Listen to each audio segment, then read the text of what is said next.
Amen. Amen. Dans Exode chapitre 6 et verset 1. Exode chapitre 6 et verset 1, il nous est dit ces mots. L'Éternel dit à Moïse, et tu peux mettre ton nom ce matin. Tu peux mettre ton nom dans ce verset. L'Éternel dit à Moïse, tu verras maintenant ce que je ferai à Pharaon. Ces paroles sont dites à un homme qui ne sait plus quoi faire dans son combat. Ces paroles sont dites à un homme qui ne sait plus quoi faire devant la situation. Quand la situation nous dépasse, quand le combat est trop lourd, Dieu, quand il dit ces mots, tu verras maintenant ce que je ferai à Pharaon, en un mot, c'est Dieu prend le relais, vous voyez. En un mot, il dit, Moïse, c'est bien, tu as été courageux, tu t'es présenté devant Pharaon, parce que Pharaon, c'est pas n'importe qui. Son armée, c'est pas n'importe qui. On a un adversaire redoutable, frères et sœurs. Il y a des puissances des ténèbres qui nous font la guerre, qui nous font du mal. Et c'est pas toujours facile de les combattre. Et on ne réalise pas toujours des fois qu'on a des combats. Nos combats qu'on a souvent, dans la chair ou dans nos pensées, ça vient de... On ne le réalise pas toujours. Mais quand Dieu dit ces mots, tu verras maintenant ce que je ferai à Pharaon, c'est... En un mot, laisse-moi prendre le relais dans ton combat. Tu vas voir ce que je vais lui faire. Quand Dieu vient à notre secours, frères et sœurs, parce que la situation nous dépasse, on n'y arrive plus. Vous voyez, quand on a peur, quand on est angoissé, comment ça, un chrétien peut être angoissé? Malheureusement, aujourd'hui, oui, avec les oppressions, avec toutes les attaques de l'adversaire, on peut ressentir des choses. On peut vraiment être plus bactère et en plus se sentir isolé parce que c'est ce que l'ennemi veut faire. Dans Luc chapitre 22, verset 31, le Seigneur dit à Simon, à Pierre, à son apôtre, Satan vous a...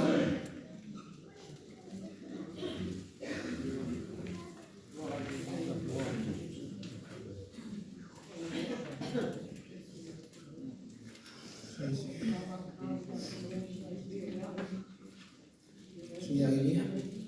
Je suis ennemi aussi.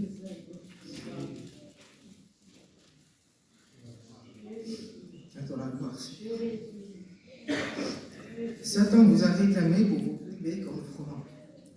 Pour te gribler comme le froment. Satan veut nous détruire. Il veut détruire l'Église. Il veut détruire à droite les chrétiennes. Il veut te détruire à toi, petit chrétien. Il veut nous faire du mal. Il n'y a aucune gentillesse dans le diable. Aucune compassion dans le diable. Dans les démons, il n'y a aucune compassion, aucune gentillesse. Tout ce qu'il nous faut ressentir, que ce soit la peur, tous ces mauvais sentiments, ça vient de... Merci frère. Aucun sentiment dans l'ennemi. Et il t'a réclamé pour te gribler comme le froment. Il veut vraiment te faire du mal, te détruire. Et vous savez, le mot gribler, c'est... En réalité, il nous analyse. Il nous connaît par cœur, frères et sœurs. Ça fait 6000 ans qu'il travaille sur l'homme. Et vous savez, on est tous les mêmes. Il a vite fait le tour. On a tous le même cœur. On a tous les mêmes convoitises. On a tous les mêmes faiblesses. Croyez-moi, on est à peu près tous les mêmes. Alors il sait comment faire. Il connaît le défaut de la cuirasse. Il connaît nos défauts. Il connaît nos faiblesses et nos manquements. Il sait comment, avec quoi nous atteindre. Il sait avec quoi nous faire du mal. Il nous grippe comme le froment. Mais c'est aussi de l'intérieur. Parce que quand on griblait, on secouait, vous voyez, le froment, on le secouait. Il veut nous agiter de l'intérieur, frères et sœurs. Il veut nous agiter dans nos pensées. Il veut réellement nous faire du mal. Et dans Amos chapitre 5 et verset 19, il nous dit ces mots. Vous connaissez bien cette histoire de Amos chapitre 5 et verset 19. C'est un homme qui rencontre un lion.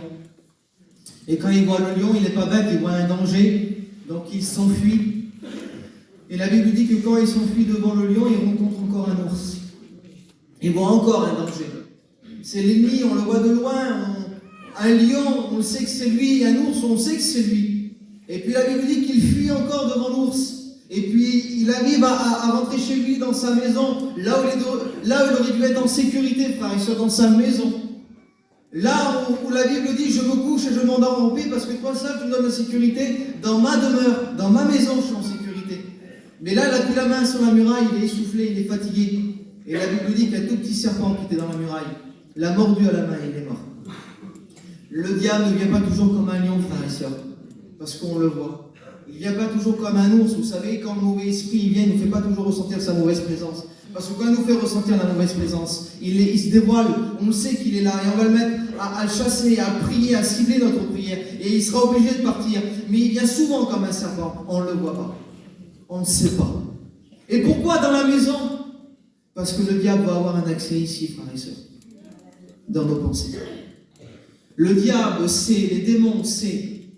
Ils ne se connaissent pas nos pensées, mais ils nous en donnent, frères et sœurs, des pensées. Ils nous en donnent des pensées. Et l'ennemi sait que s'il arrive à rentrer dans nos pensées, en nous donnant des pensées, que nous on les accepte, que nous on commence à les croire et à les nourrir, il aura un accès dans la maison. Pourquoi? Parce que si nos pensées sont touchées, notre morale va être touchée. Notre paix va être touchée. Notre joie va être touchée. Quand nos pensées sont touchées, plus rien ne va, frères et sœurs. Et pourtant, tout peut bien aller dans le foyer. On peut être en bonne santé, tout peut bien aller. Mais quand l'ennemi nous donne des mauvaises pensées, quand les mauvaises pensées viennent, et qu'on ne sait pas que ça vient de lui, parce que c'est tellement subtil une pensée, qui c'est qui parle de ses pensées? Personne. C'est un abîme dans les pensées, c'est un mystère les pensées. Le mari ne sait pas les pensées de la femme et vice-versa, à part si on en parle. Mais qui c'est qui parle de ses pensées? Personne en réalité. Et quand l'ennemi te met des mauvaises pensées et que tu ne sais pas que ça vient de lui, parce que vous avez vu comment c'est rongeant une mauvaise pensée, comment c'est persévérant une mauvaise pensée, on se lève le matin, elle est là. On mange l'après-midi à table, on est bien, on mange, elle est là, la pensée elle arrive. On peut être avec des amis, on peut être aux commissions, n'importe où, la mauvaise pensée elle vient. Le soir, quand on dort, la mauvaise pensée peut venir parce que c'est persévérant, c'est insistant. Oui, mais il y a un mauvais esprit qui est là, qui est en train de te mettre des mauvaises pensées et tu ne sais pas que ça vient de lui. Alors tu commences à accepter ces pensées, tu crois que ça vient de toi. Et quand tu les acceptes, tous ces mauvais sentiments vont venir, l'angoisse, le découragement, la peur, la crainte. Tu as même l'impression de faire une dépression. Parce que quand les pensées sont touchées, c'est ça. T'as l'impression de devenir fou, mon frère. T'as l'impression de devenir folle, ma soeur. Mais je voudrais te dire que tu vis un combat spirituel. Il y a un mauvais esprit qui te fait du mal et qui t'attaque et qui te fait du mal et qui te ronge dans tes pensées, dans tes sentiments et te fait ressentir des choses. Tu vis un combat spirituel. Et puis maintenant, il faut que tu dresses ta prière contre lui. Il faut que ta prière soit ciblée. Parce que si on ne sait pas d'où ça vient, ça peut rester pendant des mois et des mois. Et on croit que ça vient de nous. Et il veut faire croire que ça vient de nous. Il veut qu'on perde la raison. Il veut qu'on devienne fou, frères et sœurs. Mais on n'est pas fou. Ce sont des combats spirituels. Et il y a plein d'hommes dans la parole du Seigneur qui l'ont vécu, ces choses-là. Élie, il a demandé la mort. Pourtant, c'était un homme extraordinaire. Jésus a été enlevé par l'angoisse. Il a connu tellement une oppression forte, une angoisse forte, qu'il en a été enlevé. Il n'en pouvait plus. David, il disait, je suis dans une grande angoisse, Seigneur. Et il y a des choses, des combats spirituels qui nous font vivre des angoisses et des oppressions fortes et puissantes. Et je vous le promets que c'est vrai. Alors, il y a un verset qui va bien avec cette explication. Pourquoi le serpent dans la maison, qui va agir dans les pensées? C'est 2 Corinthiens 11:3. Regardez la précision du verset.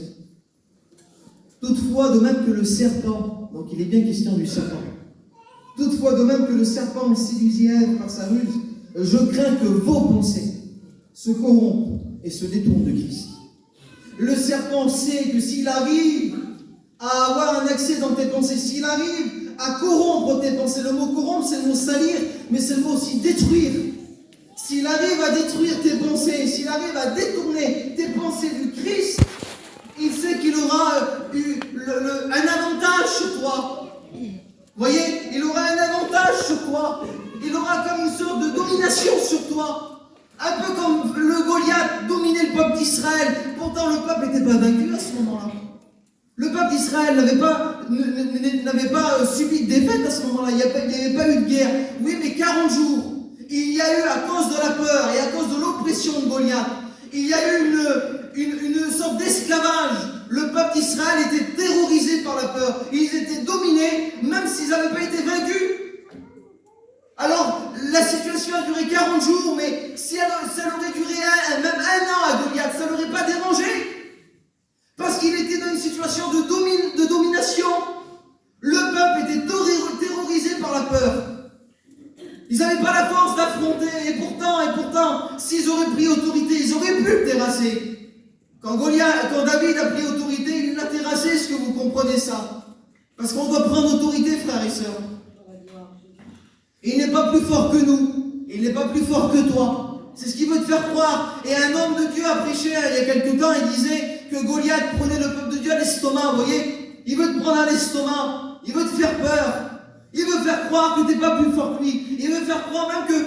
Il veut même te faire mourir. Il veut faire croire qu'il va te faire mourir. Il fait croire des choses terribles. Dans les pensées, vous ne pouvez pas savoir les choses qui peuvent nous faire croire. Vous ne pouvez pas savoir où c'est qui peut nous emmener dans les pensées. Vous ne pouvez pas vous imaginer. On a l'impression, comme je vous le disais tout à l'heure, de devenir fou. Tellement qu'il veut nous emmener loin. Et tellement qu'il veut détruire nos pensées, détourner nos pensées du Christ. Et il aura une sorte de domination sur nous s'il arrive à le faire. Et c'est ce qu'il veut faire. Dans le psaume 11 et verset 2, la Bible dit que les méchants se tiennent dans l'ombre. Ils prennent un arc, ils prennent une flèche. Et ils visent sur ceux dont le cœur est droit. Ces méchants se tiennent dans l'ombre, on ne les voit pas. Ces méchants se tiennent dans les ténèbres, on ne les voit pas. Les esprits mauvais, on ne les voit pas. Mais voilà qu'ils prennent une arc, des flèches, et ils tirent. Des flèches sont tirées tous les jours. Nous sommes dans un champ de bataille, frères et sœurs. T'as oublié, manger, boire, le loisir, tout ce que tu veux, c'est bien. On est dans un champ de bataille, frères et sœurs. Et tous les jours, des flèches sont tirées. Et ils visent, pas n'importe qui. Ils visent sur ceux dont le cœur est droit. Ça veut dire le chrétien et la chrétienne qui s'efforce d'être saint. Le chrétien et la chrétienne qui s'efforce d'aimer. Le chrétien et la chrétienne qui s'efforce de pardonner. Il ne vise pas celui qui vit comme bon lui semble, il ne vise pas celui qui vit selon la chair, il ne vise pas celui qui rend le mal pour le mal, qui ne fait aucun effort, il ne vise pas celui qui critique quand il y a la critique, il ne vise pas celui qui rend l'injustice parce qu'il vit l'injustice. Ça n'intéresse même pas un gars comme ça, parce qu'il est vaincu celui-là. Il est vaincu celui-là, automatiquement, lorsqu'on vit une méchanceté, qu'on remanifeste de la méchanceté. On ne fait rien d'extraordinaire, on agit comme des païens, on agit comme des inconvertis, on est vaincu. Ça ne l'intéresse pas. Il vit sur ceux dont le cœur est droit. Le cœur, pourquoi? Parce que c'est le siège des sentiments.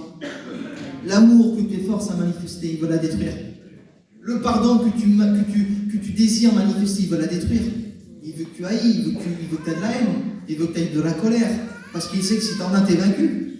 Il sait que si tu en as, le Saint-Esprit sautera de toi. Eh oui, hein. Ne te fais pas d'illusions. Le Saint-Esprit n'habitera pas en toi si tu as de la colère dans ton cœur. Le Saint-Esprit est saint. Une colère qui vient sur nous, mais qu'on veut la combattre. Seigneur, j'en veux pas, Seigneur, je lutte. Et que le Seigneur voit que tu luttes. Ah, le Saint-Esprit vient à ton secours, et n'est-ce pas comme ça? Mais quand la colère elle vient, que tu la laisses, et que tu la nourris, c'est légitime la colère qu'elle a. La colère de l'homme n'accomplit pas la justice de Dieu, la Bible dit. Quelle que soit ta situation, celui qui s'efforce d'être droit, celui qui s'efforce de manifester des sentiments d'amour, c'est cela qui vise. Il vise le cœur, le siège des sentiments. Et vous savez, c'est quoi ces flèches souvent? C'est dans le psaume qui dit ça. Ils tirent comme des flèches leurs paroles amères. Ce sont des paroles des fois, des flèches. Les paroles des uns et des autres. L'ennemi, il le prend, hop là. Il le sait, et puis directement, il tire dans ton cœur avec cette flèche. Et si tu n'es pas huilé du Saint-Esprit, la flèche va se planter dans ton cœur, et puis elle va produire une amertume, elle va produire une haine, une colère, là, comment il va parler, lui. Et directement, tu vas manifester des mauvais sentiments qui viennent de lui. Et tu vas être vaincu. Tu vas être terrassé. Mais si tu es huilé du Saint-Esprit, les flèches, elles glissent, frères et sœurs. Vous savez, c'est ce que le peuple d'Israël faisait quand ils allaient en guerre. C'est marqué dans Isaïe 21 et verset 5, il me semble. Il dit, oignez le bouclier. Juste ce verset-là. Parce que historiquement, quand Israël allait à la guerre, ils prenaient de l'huile d'olive, ils en mettaient sur le bouclier, sur leur armure. Ils étaient imprégnés d'huile pour que ça glisse. Alléluia. Pour que les flèches glissent. Pour que les coups glissent. Un jour, un garçon, il a pris son bras, il l'a rempli de l'huile d'olive comme ça. Et puis il a dit à un copain, il dit, vas-y, serre-moi. Il l'a pris, il l'a serré, il dit, tire maintenant. Et quand il a tiré, il a glissé. On ne peut pas être tenu, on peut pas, il n'y a rien qui nous tient lorsqu'on est huilé du Saint-Esprit, frères et sœurs. Ces méchants se tiennent dans l'ombre et ils tirent sur ce dont le cœur est droit. Notre combat est spirituel, frères et sœurs. Éphésiens 6, 11. On n'a pas à lutter contre la chair et le sang. Tu te trompes de combat en renvoyant les critiques des uns des autres, en murmurant. Tu te trompes de combat. Tu es vaincu. On a à lutter contre les mauvais esprits, contre les dominations, les principautés, les esprits méchants dans les lieux célestes. Et quand il dit on n'a pas à lutter, la lutte c'était un combat spécifique, c'était un combat un peu spécial, la lutte. C'était deux adversaires qui s'affrontaient. Et le vainqueur, vous savez comment qu'il fallait être vainqueur? Il fallait prendre l'adversaire, le plaquer au sol, et tout en gardant la main sur le cou. En un mot comme une sorte de domination, vous voyez? Je t'ai plaqué au sol, t'es dominé, tu peux plus bouger. Ma main est sur le cou. T'es plaqué au sol, dominé, et c'est à ce moment-là, dans la lutte, que la personne était vainqueur. Et quand le mauvais esprit vient, il veut te plaquer au sol, il veut te dominer. Mais je voudrais te dire qu'on a autorité. Il est temps que tu prennes autorité parce qu'il n'est pas plus fort que toi. Ils ne sont pas plus forts que nous, frères et sœurs. Il est temps que tu prennes autorité sur ton adversaire. Je reviens sur mon verset, le Exode 6 et verset 1. L'Éternel dit à Moïse, mets ton nom. L'Éternel dit à Moïse, tu verras maintenant ce que je ferai à Pharaon. Maintenant qu'il a été dévoilé, maintenant que tu comprends où vient ton combat, maintenant que tu comprends d'où viennent tes pensées, maintenant que tu comprends un petit peu pourquoi ça ne va pas, le Seigneur dit maintenant tu vas voir ce que je vais lui faire. Si tu prends les bonnes décisions, si tu prends autorité, si tu t'affiches, tu verras maintenant ce que je vais lui faire. Et quand Dieu dit ça à Moïse, il se passe quelque chose, parce que Dieu ne fait pas que parler. La parole ne fait pas que de parler, la parole, il y a une action aussi qui va agir. Parce que si la parole, je la prêche, mais qu'il n'y a pas d'action après, il n'y a pas de manifestation, ça reste que des paroles. Non, mais Dieu confirme sa parole par des prodiges et des miracles et par des manifestations. C'est écrit dans l'évangile de Marc. Dieu confirme sa parole par des manifestations de Dieu. Par des prodiges et des miracles. Quand Dieu dit ça à Moïse, tu verras maintenant ce que je vais faire à Pharaon. Mets-toi derrière moi, mon serviteur, tu vas voir ce que je vais faire. Et la Bible dit qu'il a envoyé les 10 plaies d'Égypte. Vous savez, quand il a envoyé les 10 plaies d'Égypte, ça n'a pas été que visuel. La Bible dit dans Exode 12 et verset 12 que Dieu a châtié les démons de l'Égypte. C'est écrit qu'il a châtié les dieux de l'Égypte. Mais les dieux d'Égypte, c'était des idoles. Et derrière chaque idole, l'apôtre Paul dit que se cache un démon. Et quand Dieu a envoyé les plaies de l'Égypte, il a châtié les démons, les puissances de ténèbres de l'Égypte. Il les a châtiés, il les a dépouillés, il les a terrassés, il les a humiliés. Parce que quand Dieu vient prendre le relais dans nos combats, il les fait fuir, il les terrasse, il les humilie. Et le plus beau, la cerise sur le gâteau, c'est la Pâque, l'agneau qui a été immolé le soir de la Pâque, où le pape a pu être rendu libre par le sang qui a coulé. Et que le diable et puis même la puissance des ténèbres de l'Égypte a été humilié et terrassé. La Bible me dit ça, Colossiens 2 et verset 15. Là, je voudrais te parler du triomphe du Christ et des promesses qu'il a fait à son Église. Du triomphe du Christ sur les puissances des ténèbres et la promesse qu'il a fait à son Église. Parce qu'il nous a fait des promesses, frères et sœurs. Colossiens 2, 15. Christ a dépouillé les dominations et les autorités. Il les a levées publiquement en spectacle, en triomphant d'elles par la croix. Il les a dépouillés, frères et sœurs. Il les a mis, excusez-moi du mot, il les a mis nus. Plus d'armure, plus d'armes, il les a dépouillés. Et à la croix, il a triomphé, puis ça a été en spectacle. Mais en spectacle devant qui? Jésus était défiguré. Il n'avait plus l'aspect d'un fils de l'homme. Il était un sujet de mépris, un sujet d'effroi, couronné d'épines. Quel était ce spectacle? C'était un spectacle de tous les anges des cieux. Le Père qui était là, avec toutes les puissances des ténèbres, ont vu ce spectacle merveilleux où Christ a été en train d'écraser la tête de Satan à la croix. Qu'il était en train de dépouiller les dominations, toute son armée. Parce que toute l'armée, tous les démons étaient autour de la croix. Dans le psaume 22, quand Jésus dit « Des taureaux de bassin m'environnent », c'était tous des puissances des ténèbres qui étaient autour de la croix. Et Christ les a dépouillés, humiliés. Il a allongé ce serpent, il y a écrasé la tête à la croix. Il n'est pas plus fort que nous, frères et sœurs, c'est un menteur. Les pensées qu'il te donne, qui te dit que tu n'y arriveras pas, c'est un menteur. Les pensées qu'il te donne, qui te dit que dans tes enfants, ça ne s'arrangera pas, c'est un menteur. Les pensées qu'il te donne dans ton ministère qui t'arrivera pas, qu'il faut que tu restes dans les rangs, c'est un menteur.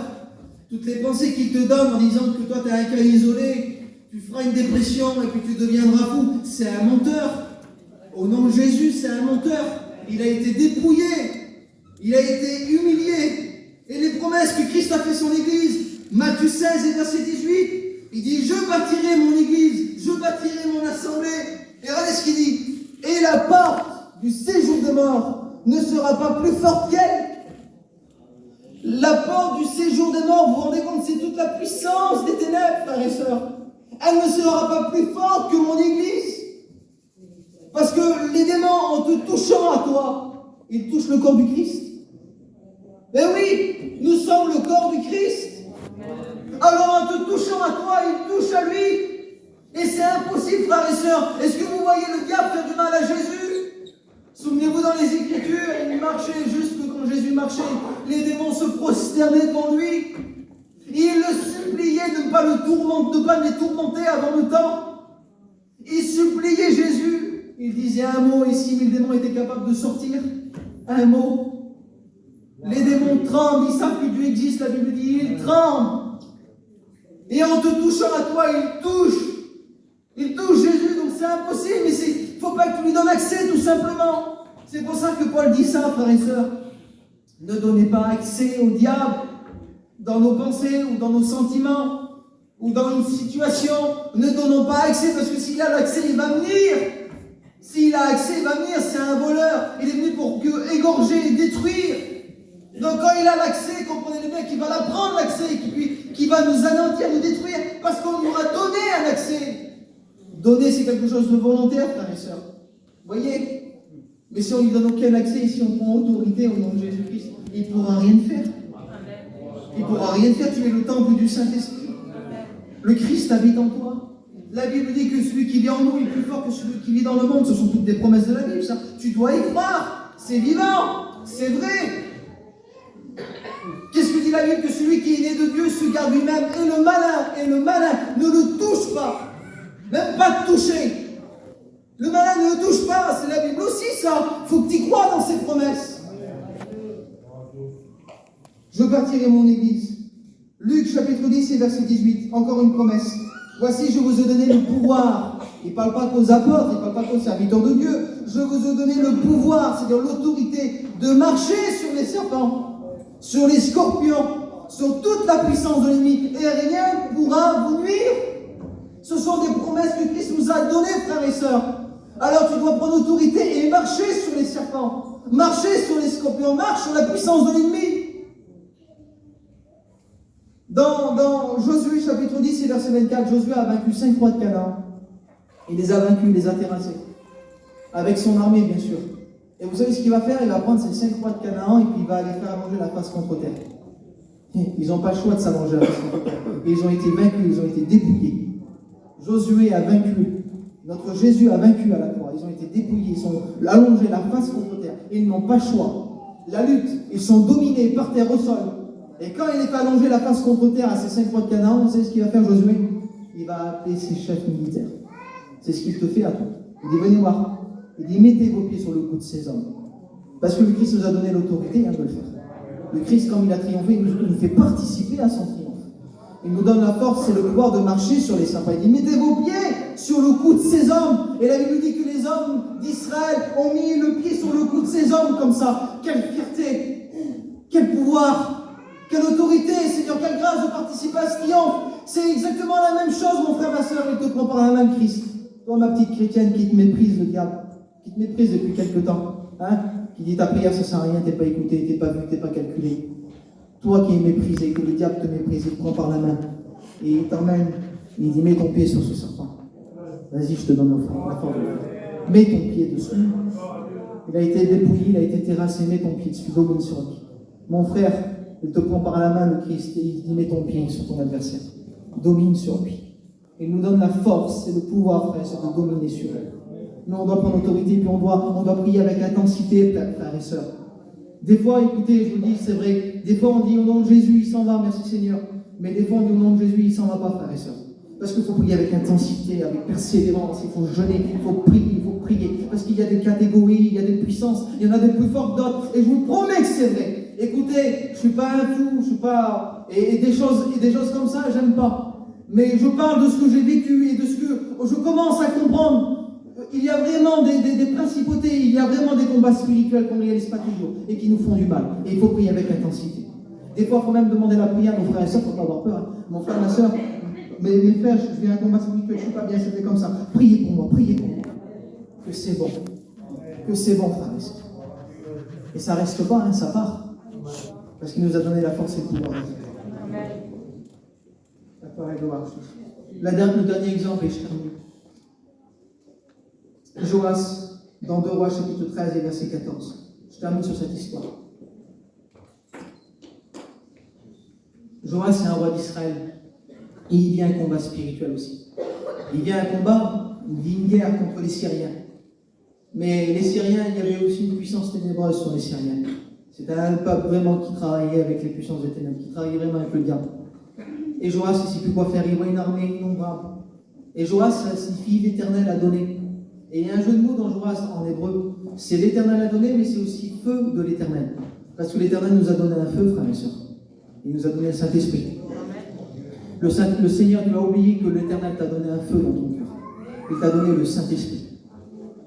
Il nous a donné le Saint-Esprit pour combattre. Il nous a donné le Saint-Esprit pour manifester les dons spirituels. Il nous a donné le Saint-Esprit pour manifester par la langue. Il nous a donné le Saint-Esprit pour manifester les sentiments qui viennent du ciel. Il nous a donné le Saint-Esprit pour lire et comprendre la parole. Il nous a donné le Saint-Esprit pour dire non là où il faut dire non. Il nous a donné le Saint-Esprit pour aimer là où il faut aimer. Il nous a donné le Saint-Esprit pour pardonner là où il faut pardonner. Il nous a donné le Saint-Esprit. Il nous a donné le feu. Et Joas, devant son combat, il ne sait plus quoi faire. Et la Bible dit qu'il va trouver Élisée le prophète, l'homme de Dieu. Il va trouver un secours, il ne sait plus quoi faire, il est déstabilisé, il a peur, il a crainte. Il va trouver Élisée. Et lorsqu'il va trouver Élisée, il pleure, il fait comprendre qu'il est en guerre, il fait comprendre qu'il ne sait pas comment faire. Et la Bible dit qu'au verset 14 et au verset 15, que Élisée va prendre la parole. Il va dire, Joas, prends un arc et prends des flèches. Arme-toi, Joas. Parce que si tu t'armes pas, parce que frère et sœurs, si on se lamente, ça ne changera pas. Mais si on prend les armes, ça pourra changer. Il craint l'ennemi que tu prennes les armes. Il craint que tu prennes l'autorité. Comme l'homme de Dieu disait, il veut te prendre à l'estomac. Voyez, il veut garder ce sujet de domination, de mépris, là, de faible. Mais si tu prends cette autorité sur lui, quelle peur qu'il a que tu prennes l'autorité. Quelle peur qu'il a. Il dit, prends un arc et prends des flèches. Et puis la Bible dit qu'il prend un arc et prend des flèches. Il dit, mets une flèche sur la corde de l'arc et tire. Et la Bible dit qu'il prend la corde, l'arc, la flèche, et il tire comme ça. Et quand il tire comme ça, vous savez, c'est tellement dur de tenir un arc tendu. C'est tellement dur de le tenir. Mais je voudrais te dire, mon frère, ma soeur, la flèche qui est dessus, elle est trop importante. Ne la laisse pas tomber. Continue à prier, mon frère, ma soeur, pour tes enfants. Continue à prier pour tes enfants, ne laisse pas tomber la flèche qui est dessus, elle est trop importante. Même que c'est dur, hein, tu commences à trembler parce que tu n'as plus de force. Tiens, la flèche qui est dessus, elle est trop importante. Et plus que l'arc est tendu, plus que la flèche sera puissante. Mon frère, continue à prêcher dans ton ministère. Ne laisse pas la flèche tomber, elle est trop importante. Ma soeur, mon frère, continue à jeûner, continue à persévérer, continue à aimer, continue à vivre l'évangile comme elle doit être vécue. La flèche qui est trop dessus, elle est trop importante, ne la laisse pas tomber. Mais comme il n'a plus la force, vous savez ce qu'il va faire, Élisée, il va se lever. Que c'est beau, Seigneur, quelle image. Et puis il va mettre ses mains sur les mains de Joas. Vous voyez? Il va l'aider à crier. Comme si que, parce qu'Élisée, ça signifie Dieu sauveur, Dieu secours. Comme si qu'il va venir à son secours. Vous voyez? Comme si qu'il va lui donner une force, une autorité pour pouvoir l'armer, pour pouvoir tirer cette flèche devant son combat. Et quand il va mettre ses mains sur ses mains, il va le renouveler dans sa force, parce que c'est ce que tu as besoin ce matin. D'être renouvelé dans ta force, d'être renouvelé dans les promesses, d'être renouvelé dans l'autorité que tu avais reçue du ciel. Et puis il va l'aider à tirer comme ça la corde de l'arc. Et quand il fait ça, il va dire ouvre la fenêtre maintenant et tire. Et la Bible nous dit qu'il va ouvrir la fenêtre et puis il va tirer cette flèche. Et quand il va tirer la flèche, Élisée va dire c'est une flèche de délivrance contre les Syriens de la part de l'Éternel. Ça veut dire c'est une flèche de délivrance de la part de l'Éternel contre ton combat spirituel. C'est une flèche de délivrance contre ce que tu es en train de vivre, mon frère, ma soeur. Il vient à ton secours. Il vient te secourir. Il vient fortifiés, parce que la Bible dit que ce n'est pas dans la volonté de votre Père qu'il se perde un seul de ses enfants. Si on se perd aujourd'hui, c'est parce qu'on l'a voulu. Si on se perd aujourd'hui, c'est parce qu'on a fait un choix de baisser les bras. Si on se perd aujourd'hui, c'est parce qu'on a résolu de délaisser. Mais si on prend la résolution de ne jamais délaisser, il viendra à notre secours. Il viendra nous délivrer. C'est une flèche de délivrance de la part de l'Éternel contre les puissances des ténèbres, contre les Syriens, contre ton combat spirituel que tu es en train de vivre. Et vous savez, la flèche représente un fils dans la Bible. Les flèches représentent un fils. C'est marqué dans le psaume 127 et verset 4 à 5. Il dit, comme un guerrier, comme des flèches dans les mains d'un guerrier, ainsi sont les fils de la jeunesse. Heureux l'homme qui en remplit son carquois. C'est-à-dire qu'il y a beaucoup de fils, mais aussi celui qui avait beaucoup de flèches.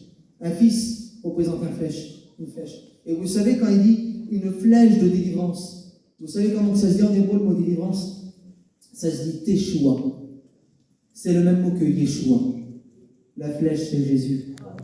Quand tu mets Jésus sur ton arc, et quand devant les puissances des ténèbres, quand tu envoies Jésus, ils sont dépouillés, ils sont terrassés. Il est le Fils qui est venu nous délivrer et qui nous délivrera encore. Et il nous emmènera au ciel, frères et sœurs, parce que ce sont les promesses qu'il nous a fait. Il nous emmènera au ciel. Ce sont les promesses qu'il nous a fait, frères et sœurs. Tenez bon. Toi qui vis une oppression, tiens bon au nom de Jésus-Christ. Il t'emmènera au ciel. Tu ne tomberas pas. Tu ne faibliras pas. Tu ne mouriras pas. Il vient à ton secours. Oui, la flèche de délivrance, c'est la flèche que Dieu avait cachée dans son carquois. Il est le Fils qui nous a révélé à la fin des temps. Et quand il a sorti ce Fils et qu'il l'a mis dans l'arc, il en est sorti ces mots, frères et sœurs. Car Dieu a tant aimé le monde qu'il a donné son Fils unique, afin que quiconque croit en lui ne périsse pas, mais qu'il ait la vie éternelle. Le Fils ne sauve pas que les inconvertis, il sauve l'Église, le Fils. Je voudrais compris le Seigneur. Et il sauve l'Église, le Fils. Et c'est une flèche de